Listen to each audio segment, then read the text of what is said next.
Thank you, Mr. Chair. I yield back. The gentleman yields back. Dr. Murphy is recognized for 5 minutes. Thank you, Mr. Chairman, and thank you all for coming today. I have to say I'm sorry if people have threatened individuals. We get threats. Our threats are up 300, 400%, and so it's sadly enough the world we live in, and I blame social media primarily for it, for all of us. Ms. Toulouse-Oliver, you made a statement that kind of bothered me a little bit. You said frivolous FOIA requests. That's the whole purpose of transparent government. We've had FOIA requests that go out to the FBI, to some of these other institutions that never get returned. That's the whole purpose of transparent government. And I believe this is really the basis of where the voter angst and anger is coming from, because we are not seeing a transparent government. You look at the SBA, and I'll ask Ms. Benson really at this point in time, you want every eligible voter to do something. You're aware that the VA, by executive order, is enrolling people, correct, in your state? We meet people where they are, and if they're veterans or service members, I welcome every opportunity. And are you aware that the two places in the VAs in the state of Michigan are both in Democratic districts? No Republican districts. No, it's actually, whatsoever. That's not accurate. No, well, that was accurate yesterday in our VA meeting. No, so this is where it's a website, so it is available to everybody. This is where the angst comes from, because it is due for thee, as we tell you to do, and this is where the chairman was talking about. Yeah, we are doing voter registration, but it is only for Democrats. It is not across the board, and this is where the angst and the anger comes from, because this administration has said, oh yeah, we're doing transparent things, but we're not doing transparent things. It is absolutely for Democrats. It is absolutely to try to change elections. And when I got through 2020, I'm a surgeon. I am very objective.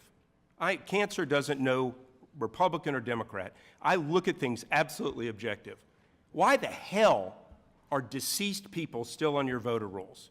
And why does it take a lawsuit by the Public Interest Legal Foundation to sue you to get those people off the voter rolls? Tell me. Which one of those three questions did you want me to answer first? Please endure me. Okay, so I'll take the last first. That lawsuit was dismissed because we actually are ranked 4th in the country, as the federal judge noticed, at the top 5th in the country. So do you have deceased people on your voter rolls? Yes or no? We vigorously. Yes or no?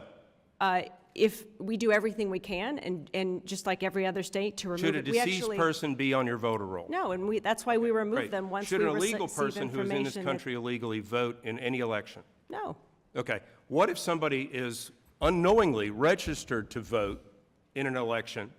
They're illegal in this country. Mm-hmm. Should their vote be counted? No.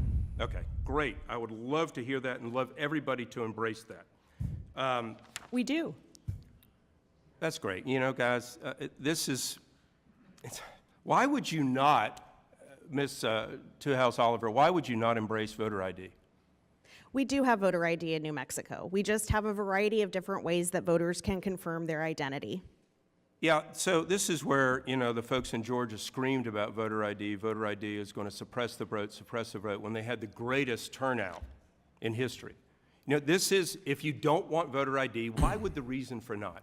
It's BS to think it is suppressing the vote. BS. BS. And the only other reason that people would want that is so that people could vote who are not eligible to vote. And so this is where the angst comes from. It comes from lack of transparency. It comes from smugness. It comes from the fact this administration is doing everything it can to push one particular narrative into a one-party state. And I say that objectively, after looking things objectively and trying to scrub the data, scrub what's going on, and it is absolutely horrible that we're doing this here in the United States. And we didn't find out that about years ago because it wasn't being done.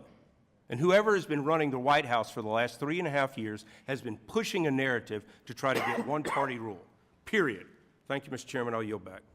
The gentleman yields back. Congressman Kilmer is recognized for